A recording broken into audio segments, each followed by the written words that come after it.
Frederick Charles Krueger, the man of our dreams, the bastard son of 100 maniacs. First brought to us by writer-director Wes Craven back in 1984 and portrayed brilliantly by legendary actor Robert Englund, right up until 2003's Freddy vs. Jason. Freddy would then get a reboot in 2010 and would be portrayed by Academy Award winner Jackie Earle Haley. Freddy has been a pop culture icon for the better part of 40 years, and even people who haven't seen the Nightmare on Elm Street films know the name Freddy Krueger. What's happening, my fellow ghouls and ghoulettes? Welcome to a brand new episode of Cosplay Chris, and with the spooky season well underway, I'm going to be giving you guys my personal rankings of the best to worst looks of our favorite dream demon. Freddy has had some pretty interesting looks throughout his cinematic run, ranging just from creepy and terrifying to just plain lazy. Now please keep in mind that these rankings are completely and utterly my own opinion, but I would love to hear your personal rankings down below in the comments section. Now just a little bit of housekeeping. I'm going to be excluding the demon makeup from Freddy vs. Jason, as well as the makeup from the Freddy's Nightmares TV series, as it's essentially just the Part 4/Part 5 makeup. We're also going to be excluding Robert Englund's final appearance in the Freddy makeup at Flashback Weekend in 2014, and his brief appearance / cameo on the Goldbergs. Now that all the housekeeping's out of the way, let's get to it.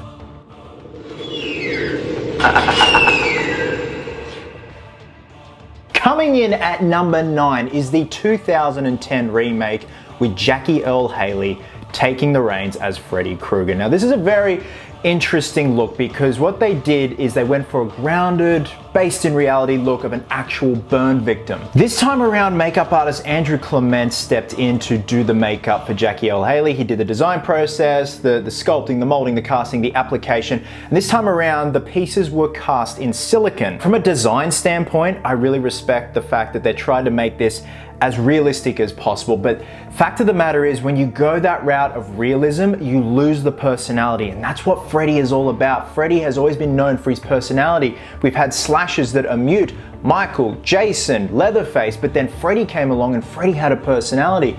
And when you go for that grounded in reality look and the way the skin can melt from severe third-degree burns, you lose a lot of that animation in the face.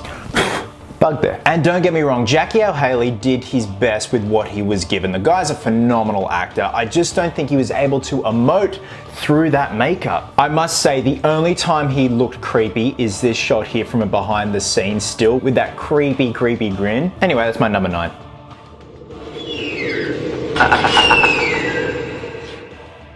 Coming in at number 8 is the Dream Child makeup. This makeup is so forgettable and so dull and so boring. I really don't have much to say about it. The first Freddy movie I ever watched was Freddys Dead: The Final Nightmare. The last Freddy movie I ever watched was the original 1984 Nightmare on Elm Street. And I honestly think that's the best way to go about it. You start with the bar so low and then you end on the biggest fucking high ever. But I remember Dream Child was the second Elm Street that I watched, and seeing that makeup just did nothing to me. It was not scary. It looked as if Freddy was morphing back into Robert Englund, as if his wounds were starting to heal. There's something just so rubbery and matte and just dull about this makeup. David Miller came back this time around after doing the original Nightmare on Elm Street makeup for Robert Englund, and there just seems to be no effort this time around. It looks as if they've gone and bought a store-bought Halloween mask that is Freddy Krueger based, put it on Robert and glued it to his face. Again, very forgetful. Let's move on to number 7.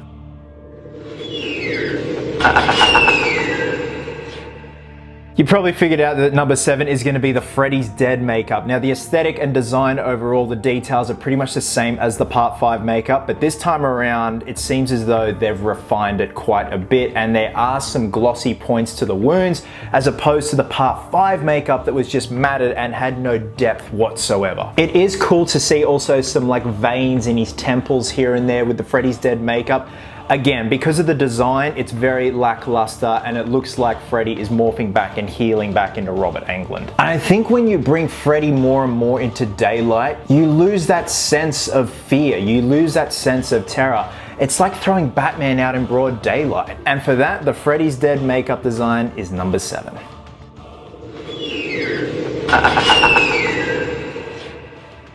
Coming in at number 6, and at this point forward, I don't have a major issue with these makeups. It's just hard to rank them from here on out. Again, I don't really have problems with these makeups, but coming in at number 6 is the Freddy vs. Jason makeup. Now, there was a massive hiatus for Robert Englund from 1994's Wes Craven's New Nightmare right up in 2003's Freddy vs. Jason, and the makeup is quite decent this time around. My only gripe I say that I have with this makeup is the consistency of the open wounds. There's just too many evenly spaced out. They're not sporadic like other makeups from the franchise. Even though I said I'm not going to include the demon makeup, you've got to love the demon makeup. That is cool. But these rankings are based on the main storyline and timeline makeups, not like spin-offs or one little sequence where he has a different makeup. Say, for example, in part 5 where Robert's black and white. It's just the main timeline. But again, got to pay mad respects to the demon makeup. He looks like a brute in that makeup. And this makeup is amazing too. It is made out of foam latex like all the other ones, but sans the remake makeup. And there's so much behind the scenes footage of Robert getting that makeup put on, and the tech had evolved quite a bit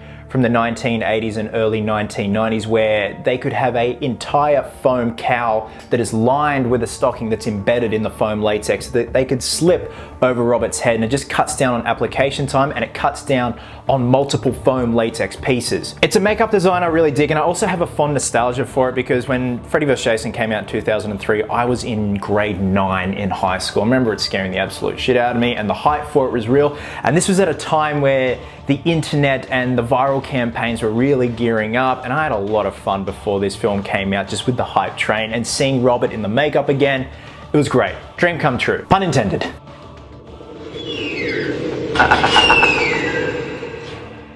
Coming in at number 5 is the makeup design from Wes Craven's New Nightmare. So it had been 10 years since the original Nightmare on Elm Street in 1984, and David Miller returned to do the makeup for Robert Englund. This time around, Freddy got a massive makeover, and I think Heather Langenkamp best describes this incarnation of Freddy, even though it's not really Freddy, it's supposed to be an entity that is disguising itself as Freddy. But Heather Langenkamp said in the 2010 documentary Never Sleep Again, The Elm Street Legacy, that she really digs this design because it's very sleek, German-esque and big and broad, and I really do have a soft spot for this look. Granted, I probably would have weathered Freddy a lot more. He's very clean cut. The hat's too clean, the trench coat's too clean, but he still looks like a brute. He looks like a force of nature, and they really padded out Robert Englund this time around for this costume. But when it comes to the makeup, it's quite interesting because it's not really a burn makeup. It's as if, and David Miller quoted saying this, the skin had split, revealing the muscle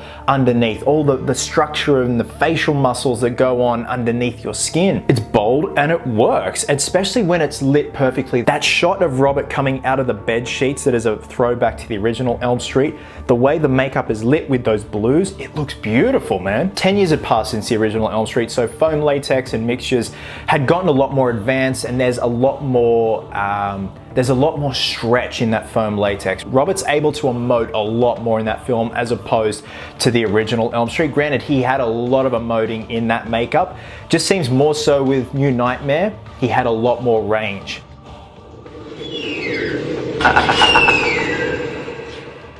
Coming in at number 4 is the Part 4 makeup, the Dream Master makeup. So Kevin Yeager had returned. Kevin Yeager obviously did parts 2, 3, and 4, but this time around, makeup artist Howard Berger and Bill Forsh were doing the application for Robert Englund in the makeup trailer. What I love about this makeup is Kevin Yeager tried to revisit the Part 2 makeup in terms of the bone structure, the brow and stuff like that, but really sharpen and refine the details. And that's what I really dig about this makeup, is how sharp those details are on that makeup. The burns are quite crisp and almost fresh, I guess you could say. Granted, I would like to see a bit more glossiness in some of the wounds here and there. It does photograph very well when it's matte lit, and it does have a matte sheen, but it would be cool if it were dimly lit to see some glossy wounds showing through, much in the vein of the Part 1 makeup. Now this right here is actually an original live cast of Robert Englund from the Dream Master back in 1988, my year of birth, and I'm getting very old. Now I actually purchased one of these a long time ago directly from Bill Forsh, who with Howard Berger did Robert's makeup for Part 4. Gotta love you some trivia.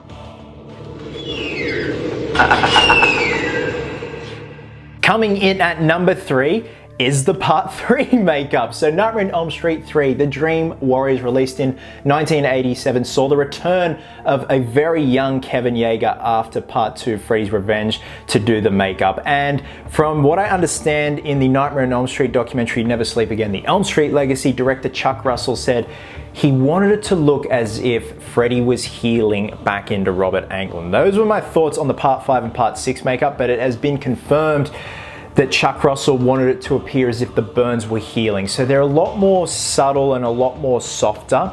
Not as refined as the Part 4 makeup, but there definitely is a mixture of Part 2 and Part 4 in there, even though Part 4 didn't even exist yet. There seems to be a bit of a hybrid going on of the Freddy's Revenge and the Dream Master makeup. Much like the Freddy vs. Jason makeup, I have a very big nostalgic spot for this because I always remember going to the video shop, seeing the VHS of the Dream Warriors, and it was the Part 3 makeup, and to me that was always Freddy Krueger in my mind when I was a little kid, because I obviously hadn't seen the first Nightmare on Elm Street yet.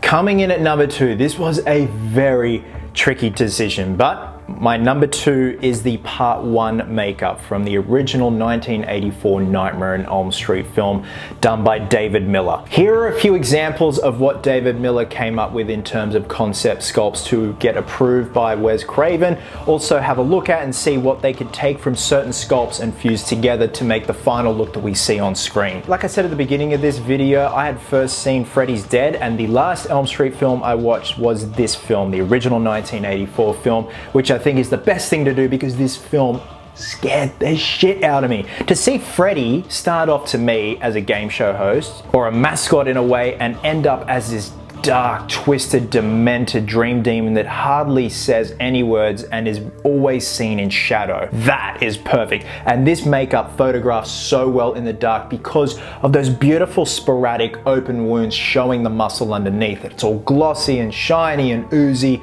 and Robert looks like he's having an absolute ball. This is his first time around as Freddy. I believe he was only 35 or 36 at the time, and Wes Craven wanted a much older person to portray Freddy, but then he realized, hey, they're gonna be in prosthetic makeup, you're not even gonna know. David Miller actually came up for the look of Freddy that we see on screen from looking at a pepperoni pizza and the way the cheese melted around the pepperoni. He thought, I've got to take this home and I'm actually going to try and sculpt something similar to this. And what's so heartbreaking is that we really don't appreciate the true details of David Miller's makeup and how technical it was. It wasn't just pieces of foam latex, it was actually layers of foam latex. He had the muscle structure that he would put on first, and then the outer melted skin look, and then blend it all together. And I love seeing these behind the scenes makeup shots, and I can just imagine in that makeup room, Robert like trying out different modes and looks and just playing with his eyes and his teeth. Apparently he also had the glove on whilst David Miller was doing the makeup and just like playing with the glove, and just to be a fly on the wall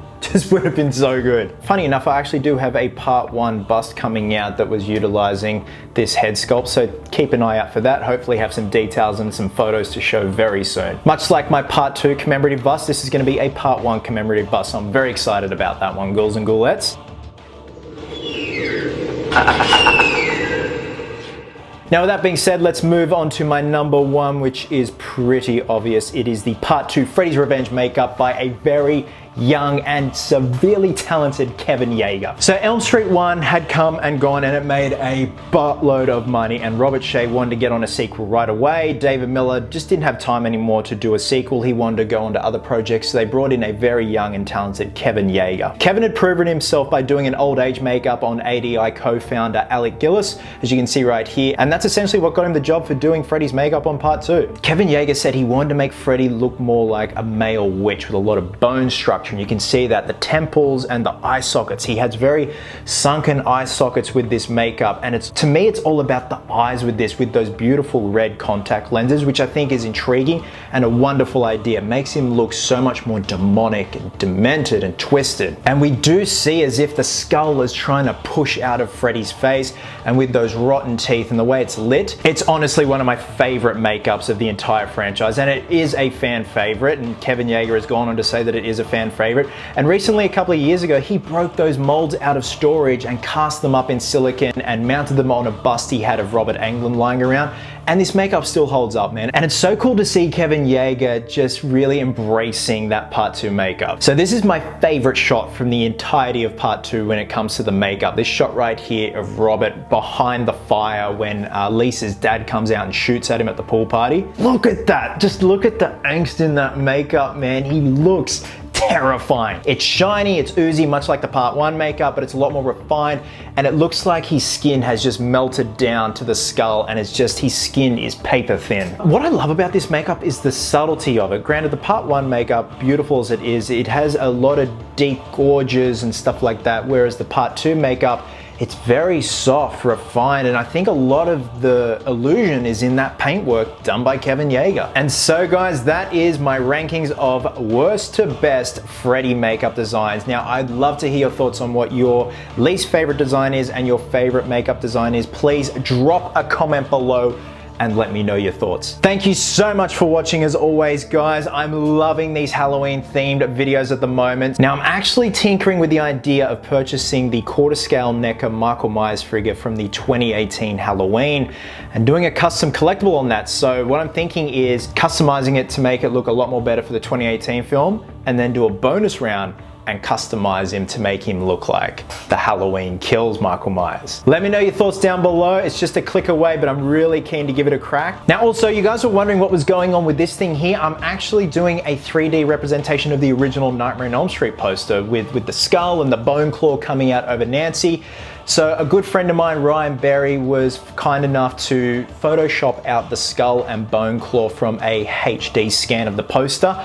I'm gonna then have that poster printed and then mount these two pieces in a 3-dimensional way where it looks like it's coming out of the poster. So this has been a lot of fun. Where I'm at now, I might actually do a video with the finishing work. It's just been one of those things where I've been working on it on and off, just in the background in my own time. But there seems to be a lot of buzz around it. Everyone seems to be really jonesing about it. So I'd love to do a video on finishing this baby up. And again, perfect timing with the spooky season. Guys, wherever you are, have yourself an absolute cracker of a day. I hope you're well, hope you're happy, be merry, be silly. And until next time, ghouls and ghoulettes, please always remember, cosplayers do it best.